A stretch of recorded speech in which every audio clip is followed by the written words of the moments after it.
அன்புக்கான பதிவாக அவர் கடைசியில் சொல்லும்போது எத்தனை முறை வள்ளல் வள்ளல்னு குகனை சொல்லியிருக்கார். நீங்கள் எத்தனை பேர் சேர்ந்து வள்ளலாக அவருக்கு நாற்காலி கொடுக்கக்கூடாதா அப்படின்னு ஒரு கேள்வியை தான் நம்ம முன்ன வச்சுருக்கார். ரொம்ப ஒரு அழகான பதிவில் அவர் சொன்னது பார்த்திங்கன்னா, சிவபெருமான் சிவனேன்னு இருந்துராத, நீ தொண்டு செய்து கொண்டே இரு, ராமபிரான் வருவான், உனக்காக ஒரு விடியல் வரும் அப்படின்னு அழகாக வைத்தான சிந்தாமனுடைய கதையிலேருந்து ஒரு நுட்பத்தை எடுத்து சொல்லியிருக்கின்றார். அந்த பரிவு என்பது நமக்கெல்லாம் அடுத்த பக்கத்து வீட்டுக்கு வாங்கிட்டு போகிறோமோ இல்லையோ, யார் உணவு இல்லாமல் தவிக்கிறார்களோ அவருக்கு செய்ய வேண்டும் என்பது ஒரு மிகப்பெரிய நுட்பத்தை குகன் நமக்கு சொல்லி கொடுத்துருக்கார். யார் இன்றைக்கி வயநாட்டில் அத்தனை சோகம் என்றால் இங்கிருந்து எத்தனை உதவிகள் செய்ய முடியுமோ அத்தனை நீங்கள் செய்ய வேண்டும். இதை நம்ம குகன்கிட்டேருந்து கற்றுக்கிறோம். குகன் ஒரு சிறுங்கி பேரத்தினுடைய அரசன். அதாவது அழியா அழகுடையான் அப்படின்னு சொல்லும்போது அழகு என்பது தன்னுடைய தோற்றத்தில், உருவ தோற்றத்தில் மட்டுமல்ல, உள்ளத்தில். குகன் அழியா அழகுடையானா, ஆனால் அதுக்கு மேலங்க அவன் மொழியால் அழகுடையான். எவ்வளோ பவித்திரமான வார்த்தைகள் அவன்கிட்ட. மொழியால் அழகுடையான், வழியால் அழகுடையான், விழியால் அழகுடையான். அவனுடைய பார்வை அப்படிப்பட்ட ஒரு அழகுடையவனே அன்புடையவன் என்று முன்னிறுத்தி அவர் காட்டிய பதிவு மிக அருமையாக இருந்தது. அமர்நாத் அவர்களுக்கு மிகப்பெரிய கரவொலி எழுப்பி நம்ம அடுத்தது அவரே குறிப்பிட்ட அந்த பரதன். இந்த பரதனை பார்த்தாலே இந்த குகனுக்கும் பரதனுக்கும் முதல்ல ஆகவே ஆகாது. ரெண்டு பேரையும் பக்கத்திலே உட்கார. அறுவரில் யாருக்கு அரியணை தலைப்பை படித்த அறுவரில் யாருக்கு அரியணை ராமன் தொண்டில். தலைப்பை படித்தவுடன் பரதனை அழைத்தேன் வா மேடைக்கு என்று. பயந்து கொண்டே பரதனிடம் பேசினான். ஏய வரங்கள் இரண்டில் ஒன்றினால் என் சேய் உலகாழ்வதும் என்று என் அன்னை அரியணையை கேட்டதனால் தானே பிரச்சனையே வந்தது. மீண்டும் ஏனடா என்னை அரியணை ஏற்ற ஆசைப்படுகிறாய் என்று கேட்டான். பயந்தவன் கையை பற்றி சொன்னேன், பரதா, அந்த அரியணை மனிதனை பற்று தொட்டதனால் கிடைக்கும் அரியணை. அந்த அரியணை மனிதனை பற்று தொட்டதனால் கிடைக்கும் அரியணை. இந்த அரியணை மனிதன் பற்றை விட்டதனால் கிடைக்கும் அரியணை. எனவே நடுவரிடம் உனக்குத்தான் அரியணையை கொடுக்க வேண்டும் என்று நான் அடம்பிடிக்க போவதில்லை. யாருக்கு அரியணை என்ற ஒரு கேள்வியை அவர்கள் எழுப்பினால் உனக்குத்தான் முதல் உரிமை என்று வாதிடத்தான் போகிறேன் என்று சொல்லித்தான் அவனை அழைத்து வந்துள்ளேன். அனைவருக்கும் அன்பான வணக்கங்கள். உரிமை மீறல் பிரச்சனை எழுப்பலாம்னு நினைக்கிறேன். உலகத்திலேயே எது பெரிது என்று அவ்வையிடம் கேட்ட பொழுது பெரிது பெரிது புவனம் பெரிது என்று துவங்கிய அவ்வை இறுதியில் ஈசனோ தொண்டர்தம் உள்ளத்தில் அடக்கம் என்று முடித்தாள். அப்படி என்றால் அந்த தொண்டனுடைய உள்ளம் எப்படி இருக்க வேண்டும்? பாத்திரத்தை அறிமுகப்படுத்தும் போதே அதன் மனத்திரத்தை அறிமுகப்படுத்தும் திறம் படைத்த கம்பன் சொல்கிறான். பரதனை பற்றி சொல்லும் போது சொல்கிறான், அறிவாளர்களால் விளக்க முடியாத நீதிகள் எல்லாம் ஒன்று திரண்டு ஒரு ஆறை போல ஒரு பள்ளத்தை தேடி போகிறதாம். அந்த பள்ளம்தான் பரதனுடைய உள்ளம் என்று சொல்கிறான் கம்பன். கல்லறிய பெருநீதி தனியாறு புகமண்டு பள்ளமெனும் தகையானை பரதனெனும் பெயரானை எல்லறிய குணத்தாலும் நிறத்தாலும் இவ்விருந்த வள்ளலையே அணையானை கேகே என் கோன் மகள் பெயர்ந்தாள் என்று கம்பன் எழுதுகிறான். அன்பு உறவுகளே, கம்பனில் எத்தனையோ பிரிவுகள் இருக்கு. அத்துணை பிரிவுகளிலும் காட்டாத கவினை கம்பன் பரதனும் பிரியும் போது எடுத்து காட்டுகிறான். தாத்தா கூப்பிடுறாரு, வாப்பா நாட்டுக்கு போவோன்னு ஓலை வருது. பரதனால எதை பிரிஞ்சு போயிடுவானா? ராமனை பிரிஞ்சு போக முடியலையா? உயிரில்லாத உடலை பிணம் என்று சொல்வோம். அதுபோல் பரதன் இல்லாத பரதனும் பிணமாகத்தான் வாழ்ந்தான் என்று சொல்லும் கம்பன் சொல்கிறான், ஏவலும் இறைஞ்சி போய் ராமன் சேவடி பூவினை சென்னியிர் புனைந்து போவினான் ஆவியங்கு அவனது இல்லை ஆதலால் ஓவலில் உயிர் பிரிந்து உடல் போனதென்று என்று சொன்ன கம்பன் சொல்கிறான், 14 ஆண்டுகளும் பரதன் ராமனை பிரிந்து நந்தியம்பதியில் எப்படி இருந்தான்? நடைப்பிணமாகத்தான் இருந்தான் என்பதை கம்பன் நமக்கு எடுத்து காட்டுகிறான். ஒரு தொண்டனுடைய மிகப்பெரிய தொண்டு என்ன என்று கேட்டால், தலைவன் எவ்வளியோ அவ்வளியே வாழ்பவன் தான் தொண்டன். அப்படின்னா ராமன் எப்படி வாழ்ந்தான்? உனக்கு தாப்பா நாளைக்கு ராஜ்யம்னு சொன்னோம்னா ராமன் மனநிலை எப்படி இருந்ததாம்? தாதை அப்பரிசு உரை செய்ய தாமரை கண்ணன் காதல் ஊற்றிலன் இகழ்ந்திலன் இதை கடமை என செய்தான், கடமை என ஏற்றுக்கொண்டான் என்று கம்பன் சொல்கிறான். அப்படி என்றால் பரதனுடைய மனநிலை எப்படி இருந்தது? காட்டுக்கு வருகிறான் பரதன், இலக்குவன் அவன் போருக்கு தான் வருகிறானோ என்று பீரிட்டு எழுகிறான். அவனை இலக்குவனை கட்டுப்படுத்துவதற்காக ராமன் சொல்கிறானா, ஐய இவ்வையம் மையல் தோன்றா நெறிவாள் துணைத்தம் பியை போர் தொலைத்தே. அவன் எது மேலேயும் பற்று இல்லாதவன்றா, அவன் வராண்டா காட்டுக்கு என்று ராமன் சொல்கிறான் என்றால் அதே பற்றற்ற நிலைமையில் தான் பரதனும் இருந்தான் என்று கம்பன் நமக்கு எடுத்து காட்டுகிறான். மேலும் ஒரு தலைவனுக்கு பிடித்ததை செய்பவன் மட்டும் உண்மையான தொண்டன் அல்ல, அவனுக்கு பிடிக்காததை செய்யாமல் இருப்பவனும் உண்மையான தொண்டன் தான்.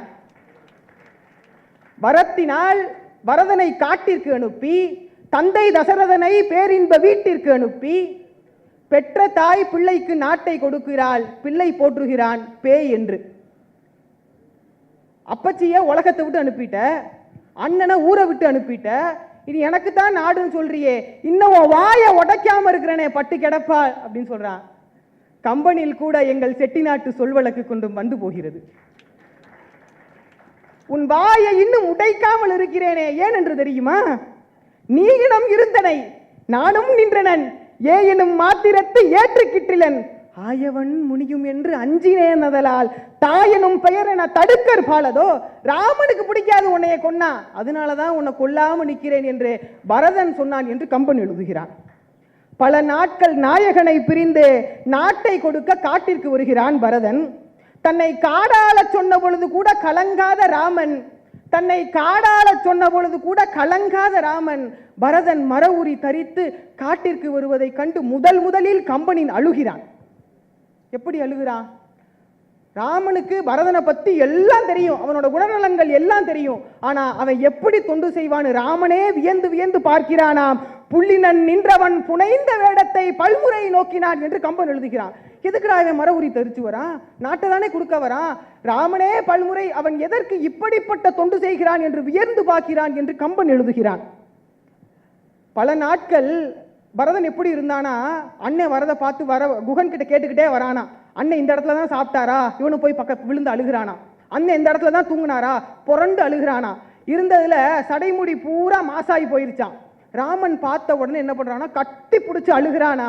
கம்பன் எழுதுகிறான், மாசுண்ட சடையின் மாலை கழுவினான் என்று அவன் சடையில் இருந்த மாசையெல்லாம் ராமனுடைய கண்ணீர் கழுவியது என்று கம்பன் சொல்கிறான் என்றால், கருணை கடலாகிய வரதனை கூட கண்ணீர் கடலில் ஆழ்த்தியது பரதனுடைய தொண்டு என்றால் அது மிகையாகாது. பரதன் என்று சொன்னாலே நமக்கு ஞாபகம் வருது, அவன் பழிக்கு பயந்தான்ப்பா, தனக்கு பழி வருமோடு பயந்தே செத்தான்னு சொல்றதுதான். ஆமாங்க, பழிக்கு தான் பயந்தான். தனக்கு பழி வரும் என்று பயந்தானா? குகன் சொல்றான் காட்டுல, எம்பெருமான் பின் பிறந்தார் இளைப்பரோ பிழைப்பு. ராமனுக்கு பின்னாடி பிறந்தவன் எங்கேயாச்சும் தப்பு பண்ணுவாடா? குகன் சொல்றான். இப்ப எதுவுமே பண்ணாம குகன் பரதன் பாட்டுக்கு நாட்டை ஆண்டிருந்தா நாளைக்கு நாட்டு மக்கள் என்ன சொல்லி இருப்பார்கள்? அண்ணனை துரத்தி விட்டு அரசாட்சி பண்றான் பாரு, ராமனோட தம்பியா இவன். பரதன் பயந்தான், தனக்கு பழி வருமோ என்று பயப்படவில்லை, தன் தலைவனாகிய நாயகனாகிய ராமனுக்கு பழி வந்து விடுமோ என்று பயந்துதான் அவன் பழிக்கு அஞ்சினான் என்றால் அது மிகையாகாது. அன்பு உறவுகளே, எதுவும் இல்லாமல் காட்டில் இருப்பது வனவாசம் அல்ல, எதுவும் இல்லாமல் காட்டில் இருப்பது வனவாசம் அல்ல, எல்லாம் இருந்தும் நாட்டில் வனவாசம் இருப்பதுதான் மிகப்பெரிய கொடுமை.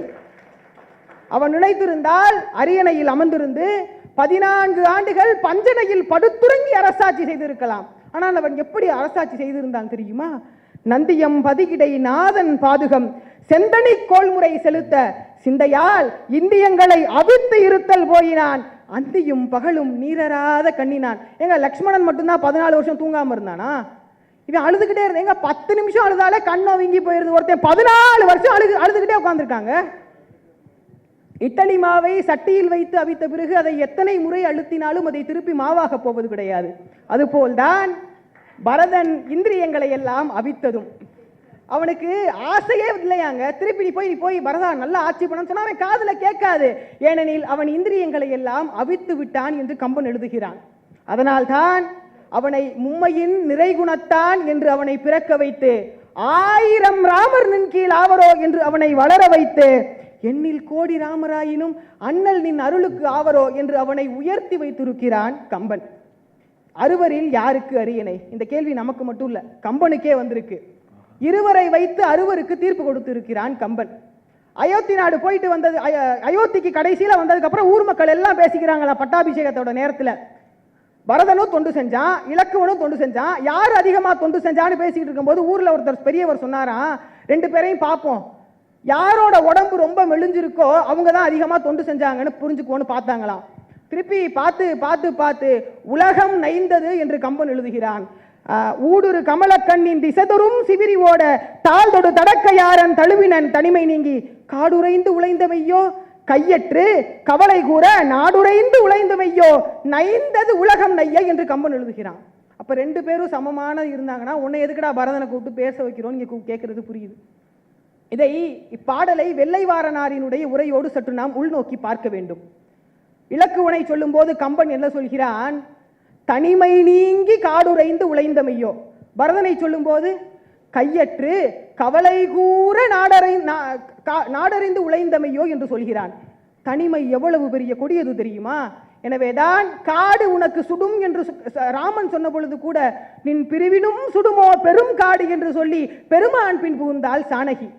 பிறகு அச்சோக வனத்தில் இருக்கும் பொழுது கூட கல்லாமதியே கதிர்வாள் நிலவே என்று தனிமையில் புலம்பி எழுகிறாள். ஆனால் இங்கு பரதனோ தனிமையில் இருக்கிறான்.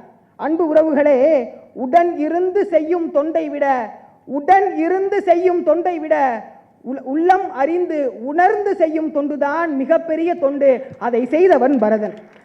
அதனால் கம்பன் அவனுக்கு கொடுத்த அரியணை என்ன தெரியுமா? யாரும் பார்க்க முடியாத அடிமுடி காண முடியா பரம்பொருளினுடைய அடியையும் முடியையும் கண்டவன் பரதன். பாதுகையை வாங்கும் போது பரம்பொருளினுடைய அடியை பார்த்தான். பிறகு பட்டாபிஷேகத்தினுடைய பொழுது அரியணை அனுமன் தாங்க அங்கதன் உடைவாள் வேந்த பரதன் என் குடை கவிக்க என்று சொல்லும் பொழுது பரம்பொருளினுடைய முடியை பார்த்தான். இப்படி அடிமுடி காண முடியா பரம்பொருளினுடைய தன்னுடைய தொண்டினால் அடியையும் முடியவும் பார்த்தவன் பரதன் என்றால் அது மிகையாகாது. ராமநாமத்துக்கு ஆஞ்சநேய நாள் பெருமை, ராம வீரத்துக்கு ராவண நாள் பெருமை. ஆனால் ராம பாதத்துக்கு பெருமை பரதனாலும் அகலிகையாலும் தான். ராமன் பாதம் பட்ட துகள் ஒரு நங்கையை காத்தது, ராமன் பாதம் பதிந்த பாதுகை ஒரு நாட்டையே காத்தது. அந்த பாதுகையை தன் தலையில் சூடியவன் பரதன். எனவேதான் அந்த வீடனன் கூட இறுதியில் கேட்கிறான், இளையவர் கழித்த மௌலி என்னையும் கவுத்து என்று வீடனனை கூட கேட்க வைத்தது பரதனுடைய தொண்டுதானே. அன்பு உறவுகளே, அந்த பாதுகையினுடைய பலம் என்ன தெரியுமா? கம்பன் சொல்றான், அந்த பாதுகையை வாங்கும் போது அந்த பாதுகையை கொடுத்தான ராமன், எம்மையும் தருவன இரண்டு நல்கினான். எம்மைங்கிற பொருளுக்கு உலகத்தில் உள்ள எல்லா அரியணை பதவிகள் என்று பொருளாம். கம்பன் சொல்கிறான், அந்த இரண்டு பாதுகையும் உலகத்தில் உள்ள எல்லா பதவிகளையும் தரவல்கிறது என்று கம்பன் சொன்னான். நான் சொல்கிறேன், அந்த பாதுகை எல்லா பதவிகளையும் தரக்கூடியது என்றால் பரம்பொருளுக்காக தொண்டு செய்த பரதனுக்கு இந்த அரியணையும் தரக்கூடியது அந்த பாதுகை தானே என்று நான் சொல்கிறேன். நடுவரே, நீங்கள் என்ன சொல்ல போகிறீர்கள்? நன்றி. அதாவது நுட்பமாக அணுகியிருக்கிறார். நமக்கெல்லாம் தெரியும் அவருக்கு அரியணை வேண்டாம், பாதுகை வைத்து அவன் பரம்பொருளை நினைத்து உருகியவன். தூங்காமல் இருக்கிறதுக்கு இன்னொரு புதிய டெஃபினேஷன் சொல்லிருக்கார். அதாவது எப்பொழுதுமே நீர் சொரிந்த கண்ணினால் இருந்தாலும் இந்த நீர் சொரிவதற்காக தூங்காமல் இருக்கணும். அப்படி தொடர்ந்து அழுது கொண்டு அந்த இருந்த பரதனுடைய காட்சி பதிவுகளை ரொம்ப அருமையாக விளக்கி நேரத்தின் அருமை கருதி அனுமன் அவருக்கு அரியணை உரியது என்கின்ற ராமன் தொண்டில் என்றதை பெரம்பலூரிலிருந்து வந்திருக்காங்க மிகச்சிறந்த பேச்சாளர் காருண்யா அவர்களை பேச அழைக்கின்றோம். இவரும் முதல் பரிசு பெற்ற மாணவி. மனித சிசுவை 10 மாதம்தான் ஒரு தாய் தன் கருவிலே சுமக்கிறாள். ஆனால் கம்பன் என்னும் மகா கவிஞனை தமிழ் தாய் பல நூற்றாண்டுகளாக தன்னுடைய கருவிலே சுமந்து கொண்டிருக்கிறாள். இத்துணை பெருமைக்கும் சொந்தக்காரரான கவி சக்கரவர்த்தி கல்வியிற் பெரியவர் கம்பரை வணங்கி தொடங்குகிறேன். வாவேசு ஐயர் பாலகாண்ட படலத்தினுடைய முகவுரையிலே சொல்கிறார், மில்டன், ஷேக்ஸ்பியர், கதே இவர்களெல்லாம் கம்பனுடைய சன்னதியிலே முடிசாய்த்து வணங்க வேண்டியவர்கள் என்று சொல்கிறார். அத்துணை சிறப்பு மிகுந்த கம்பராமாயணத்தை நமக்கு படைத்து கொடுத்தவன் கம்பன். அதனால்தானே கவியரசர் கண்ணதாசன் பாடினார், 10,000 கவிதைகளை முத்தாக அள்ளி வைத்த சத்தான கம்பனுக்கு ஈடு இன்னும் வித்தாகவில்லை என்று பாடு. சீதை நடையழகும் ஸ்ரீராமன் தோழழகும் போதை நிறைந்ததென சொல்லி என்னை போட்டான் மதுக்குடத்தில் அள்ளி. அண்ணனோடு தம்பியர்கள் 4 ஆகி 5 ஆகி 6 7 ஆனவிதம் கூறி என்னை ஆளுகிறான் மூளைதனில் ஏறி. காலமெனும் ஆளியிலும் காற்று மலை ஒளியிலும் சாகாது கம்பனவன் பாட்டு, அது தலைமுறைக்கு எழுதி வைத்த சீட்டு என்று பாடினார். இந்த கம்பராமாயணத்திலே அறுவரில் யாருக்கு அரியணை ராமன் தொண்டில் என்ற இந்த தலைப்பில் அனுமன் என்ற பாத்திரத்தை பற்றி நான் பேச இருக்கிறேன். அனுமனுடைய பெருமையை பற்றி நாம் சிந்திக்கும் பொழுது ராமனை சந்தித்த அந்த முதல் சந்திப்பிலேயே ராமன் போற்றுகிறார். இல்லாத உலகத்து எங்கும் ஈங்கு இவன் இசைகள் கூற கல்லாத கலையும் வேத கடலுமே என்னும் காட்சி சொல்லாலே தோன்றிற்றன்றே யார்கொல் இச்சொல்லின் செல்வன் என்று அனுமனை முதல் சந்திப்பிலேயே ராமன் போற்றுகிறார் என்று சொன்னால் அனுமனுடைய சொல்லாற்றலை நாம் எண்ணி பார்க்க வேண்டும். சான்றோர் பெருமக்கள், இந்த முதல் சந்திப்பிற்கு பிறகு அனுமன் செய்த அந்த முதல் தொண்டே ராமனுக்கும் சுக்ரீவனுக்கும் நட்பு பாலத்தை ஏற்படுத்தியதுதான். அதனால் தானே 70 வெல்ல வானர சேனைகளை கொண்டு இலங்கை மன்னன் ராவணனை போரிலே தோற்கடித்து ராமனை வெற்றி பெற செய்ய முடிந்தது. ஆக அந்த வானர சேனை கிடைப்பதற்கு செய்த முதல் தொண்டு அனுமனுடையதுதான். அதன் பிறகு ஒரு இடத்திலே வாலி பரிந்துரை செய்கிறான். வாலி வதைப்படலம் நடக்கிறது. வாலி இறக்கும் தருவாயில் இருக்கும் பொழுது வாலி சொல்கிறான் ராமனிடத்திலே, அனுமன் என்பானை ஆழி ஐயனின் செய்யை செங்கை தனு என நினைதி என்று சொல்கிறான். அதாவது ராமனிடத்திலே இருக்கக்கூடிய கோதண்டம் என்ற அந்த வில் எப்படி ராமன் நினைக்கக்கூடிய அரும் பெரும் செயல்களை எல்லாம் செய்து ராமனுக்கு வெற்றியை கொண்டு வந்து சேர்க்கிறதோ, அப்படி அனுமன் ராமன் நினைக்கக்கூடிய எல்லா செயல்களையும் செய்து ராமனுடைய வெற்றிக்கு காரணமாக இருப்பான் என்று கருதித்தான் வாலி சொன்னார், உன் கையிலே உன்னுடைய செங்கையிலே இருக்கக்கூடிய தனுவாக, அதாவது வில்லாக உன்னுடைய கோதண்டத்திற்கு சரிநிகர் சமானமாக நீ அனுமனை கருதலாம் என்று வாலி ராமனுக்கு சொல்லக்கூடிய இடத்திலே அனுமனுடைய ஆற்றலை நாம் எண்ணி பார்க்கலாம். அந்த அரும்பெரும் ஆற்றலினால் ராமனுக்கு அனுமன் செய்த தொண்டுகள் ஏராளம். சீதையை இலங்கைக்கு தேடி செல்கிறார் அனுமன். அப்படி தேடி சென்று சீதையை தற்கொலை முயற்சியிலிருந்து மீட்டெடுக்கிறார். அதன் பிறகு சீதைக்கு ராமன் வந்து நிச்சயம் உங்களை மீட்டு செல்வார் என்று அவளுக்கு அறிவுரை, அதாவது அவருக்கு உறுதியை கொடுக்கும் பொழுது ஒரு பாடலை கம்பர் வைக்கிறார். இது அனுமனுடைய பாத்திர கூற்றாக அமைந்த பாடல். சீதை இடத்திலே சொல்கிறார், நான் யார் என்று சொல்லும் பொழுது அனுமன் மிக அடக்கமாக நான் ஏவல் கூவல் பணி செய்பவன் என்று சொல்கிறார். அன்னர் பெரியோன் அடி வணங்கி அரிய உரைப்பான் அருந்ததியே வண்ண கடலினிடை கிடந்த மணலின் பலரால் வானரத்தின் எண்ணற்கு அரிய படைத்தலைவர் ராமர்க்கு அடியார் யான் அவர்த்தம் பண்ணைக்கு ஒருவன் என போந்தேன் ஏவல் கூவல் பணி செய்வேன் என்று சொல்கிறார். சீதையிடத்திலே சொல்கிறார், ராமனிடத்திலே எண்ணற்ற படை இருக்கிறது, அந்த படையிலே நான் அனுமருக்கு கடலளவு இருக்கக்கூடிய மணலிலே ஒரு துளி மணலாக இருந்து அவருடைய பண்ணையிலே ஒருவனாக இருந்து ஏவல் கூவல் பணி செய்பவன் என்று சொல்கிறார். அனுமன் ஏவல் கூவல் பணி செய்பவனா? எத்துணை பெரிய ஆற்றலை உடையவன்! ராமனுக்கு எவ்வளவு பெரிய தொண்டினை செய்தவன்! கடல் கடந்து வந்து சீதையை கண்டு ராமருக்கு உரைத்தவன். ஆனால் அனுமன் சொல்கிறார், நான் ஏவல் கூவல் பணி செய்பவன் என்று சொல்கிறார். இதன் மூலமாக தன்னை ஒரு தொண்டனாக அனுமனுடைய பாத்திர கூற்றாகவே நாம் அறியலாம்.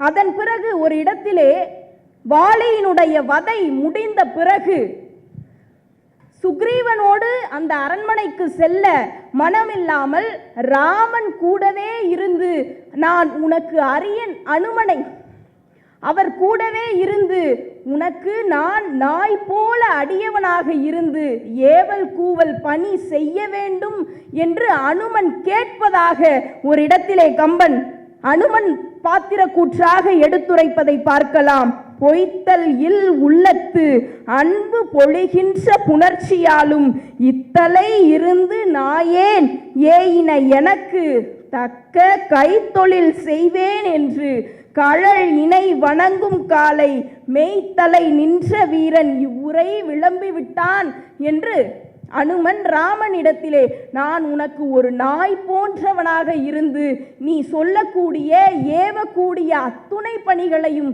செய்ய வேண்டும், நான் ஒரு தொண்டனாக இருக்க வேண்டும் என்று கேட்பதாக அமைந்த ஒரு இடத்தையும் பார்க்கலாம். இப்படி பல்வேறு இடங்களை பார்க்கக்கூடிய நாம் வீடணன் அனுமனுடைய அத்துணை பெரிய ஆற்றலை ராமனுக்கு எடுத்து உரைக்கக்கூடிய ஒரு இடம். வீடணன் ராமன் கிட்ட சொல்றார், நீ கொன்னேல்ல, எத்துணை வீரர்களை கொன்றாய், ராவணனையே போர் செய்து தோற்கடித்த வாலியை கூட நீ வதை செய்தாய். ஆனால் அதையெல்லாம் கண்டு நான் உன்னிடத்திலே வரவில்லை, இங்கு வந்து இந்த இலங்கையை எரித்து பல்வேறு வீரர்களை கொன்றான் அனுமன், அவனுடைய ஆற்றலை கண்டுதான் நான் உன்னிடத்திலே சரணடைந்தேன் என்று வீடணன் சொல்லும் பொழுது அனுமனுடைய பெரிய ஆற்றலையும் ராமனுக்காக செய்த தொண்டினையும் நாம் பார்க்கலாம். காந்தும் வாளியின் கரண் முதல் வீரரும் கவியின் வேந்தும் என்று இவர் விழிந்தவா கேட்டு அன்று அவ் இலங்கை தீந்தவா கண்டு அறக்கரை செருவிடை முறுக்கி போந்தவா கண்டும் நான் இங்கு புகுந்தது புகழோ என்று வீடணன் சொல்கிறான். அப்படி சொல்லும் பொழுது அனுமனுடைய ஆற்றலை சொல்லுகிற பொழுது வீடணன் ஒரு கருத்தை பதிவு செய்கிறான். எத்துணை பெரிய வீரன் ராவணன், வாரணம் பொருத மார்பும் வரையினை எடுத்ததோளும் நாரத முனிவர்க்கேற்ப நயம்பட உரைத்தனாவும் இத்துணை பெரிய ராவணனே இலங்கையை அனுமன் எரியூட்டியதால் தான் உடுத்திய ஆடை அணிகலன்கள் மாலையை மாற்ற முடியாமல் ஒரு வாரம் விண்ணிலே அலைந்து கொண்டிருந்தான். அத்துணை பெரிய ஆற்றலுக்கு சொந்தக்காரன் அனுமன், அதனால்தான் நான் இங்கு வந்தேன் என்று வீடணன் ராமனிடத்திலே சொல்லும் பொழுது தன்னுடைய மிகப்பெரிய ஆற்றலால் அனுமன் ராமனுக்கு செய்த தொண்டினை நாம் பார்க்கலாம். கம்பன் பட்டாபிஷேக காட்சியை கவி கூற்றாக நமக்கு காட்டுகிற ஒரு பாடல்தான் அரியணை அனுமன் தாங்க அங்கதன் உடைவாள் ஏந்த பரதன் வெண்குடை கவிக்க இருவரும் கவரி பற்ற விரைசெறி குழலி ஓங்க வெண்ணையூர் சடையன் தங்கள் மரபுளோர் கொடுக்க வாங்கி வசிட்டனே புனைந்தான் மௌலி என்பது. இதிலே அந்த முதல் வார்த்தையை பாருங்கள் சான்றோர் பெருமக்களே, அரியணை அனுமன் தாங்க. அரியணை என்பது ஒரு அரசனுடைய சிம்மாசனம் என்பது ஒரு அரசினுடைய அடையாளம். அந்த அடையாளத்தை தாங்கக்கூடிய ஒரு மிகப்பெரிய பணியினை அனுமனுக்கு வழங்கி இருக்கிறார்கள் என்று சொன்னால் அதை நாம் எண்ணி பார்க்க வேண்டும். ஒரு அரசாங்கமோ ஒரு அமைப்போ தொண்டர்களால் மட்டும்தான் மிக சிறப்பாக இயங்க முடியும் என்பதை அன்றைக்கே சிந்தித்த கம்பன் தான் அரியணை அனுமன் தாங்க என்று படைத்திருக்கிறான். ஆக இவற்றையெல்லாம் பார்க்கும் பொழுது நாம் அனுமன் ஒரு மிக சிறந்த ராம தொண்டன் என்பதை புரிந்து கொள்ளலாம். அனுமனுடைய தொண்டினை ராமனே வியந்து போற்றக்கூடிய ஒரு பாடல்.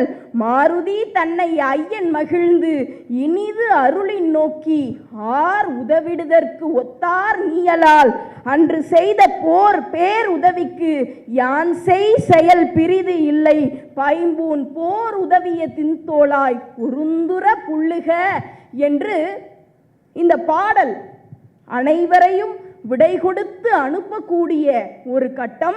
அந்த கட்டத்திலே எல்லோருக்கும் நீலனுக்கு, சாம்பனுக்கு, சுக்ரீவனுக்கு, அங்கதனுக்கு, வீடணனுக்கு என எல்லோருக்கும் பொன்னையும் பொருளையும் மாலைகளையும் பரிசாக அளித்த ராமனால் அனுமனுக்கு என்ன பரிசு கொடுப்பது என்று தெரியாமல் இருந்த ஒரு கட்டம். அந்த கட்டத்திலே ராமன் அனுமனை பார்க்கிறார். அவருடைய பார்வையை தான் சொல்கிறார்கள், இனிது அருளின் நோக்கி என்று சொல்கிறார்கள். நான் உனக்கு என்ன பரிசு கொடுப்பேன் என்று பார்த்து யோசித்த பொழுது, அப்பொழுதுதான் ராமனுக்கு ஒரு எண்ணம் தோன்றுகிறது.